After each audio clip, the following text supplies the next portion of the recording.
Well, I have a question that came in from the chat.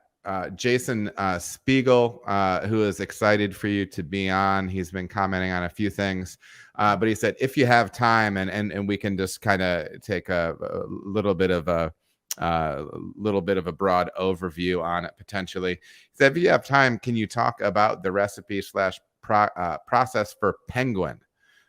Penguin apparently is a blonde stout that you guys do. Can you give us any thoughts on that beer?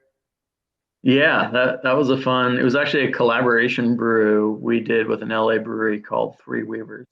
Okay. So the story behind that one. So the guy that actually told me to reach out to Bryant about working at Rhinegeist, his name was Omar. He worked with us at Golden Road, and then was the first sales guy for Three Weavers back in the day. He came out for the first Hopgeist, which was one of Rheingeist's early beer fests. And he was like, oh man, these guys are just blowing it away and they're doing crazy stuff. And he's like, man, you gotta reach out. You gotta check them out. And so he was kind of the inspiration and the one that pushed me to come out here. And oddly enough, he has a fear of penguins. Like terrible. He was attacked by one as a child. And where the hell did he live? LA, born and raised in LA. I guess went to a zoo and there was a penguin encounter and came at him. And he's just been terrified of penguins ever since. And it's obviously a running joke because who's afraid of penguins? Sure. So yeah, obviously when we collabed with him, we were like, well, we have to call this thing Penguin, and we got a bunch of people dressed up in penguin suits and ran around. It was pretty fun day.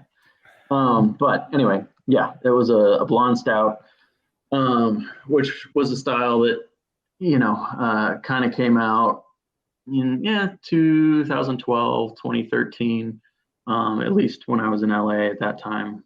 It was making the rounds. There was a really good version that Evan Price, who now owns Green Cheek, which is a great brewery. If you ever had a chance to check out their stuff, fantastic beers. At the time, he was at Noble Brewing in Anaheim, and he had this beer called Naughty Sauce, which is a blonde stout.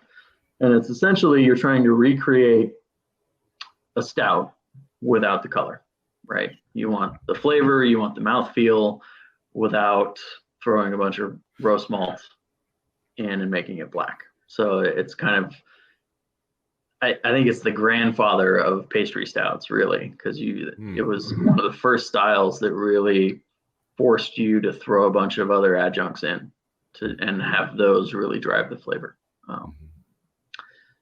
And there was, people were doing it a couple of different ways. Some people, were using roast husk instead of roast malt to kind of get the flavor without as much color pickup. And then a lot of people were just, let's go coffee, and to add that roastiness, and then obviously lactose to carry that kind of creaminess. And yeah, that's just kind of how the style was born.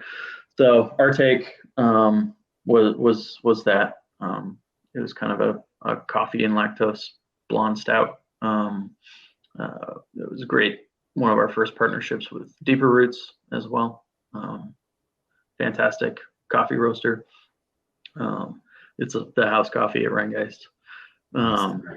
And yeah, so it's kind of an interesting style where you're just trying to trick the brain. What your eye sees is not the flavor and the aroma. Sure. And I know some people have used different adjuncts in that, and I've heard people using anything of like a light hand with something like anise to kind of fill that back. People trying to maybe even incorporate a little oak, because sometimes stout definitely goes obviously into the barrel aged side as well, right? Mm-hmm. So just anything familiar that you can fold in that's not going to be that's not going to be pushing the color side of it, right? So you can still maintain, it's like that optical, that trick thing going on. I know sometimes people use vanilla. So yeah, that's a fun little thing that that some people work with. And thanks, John, for the question.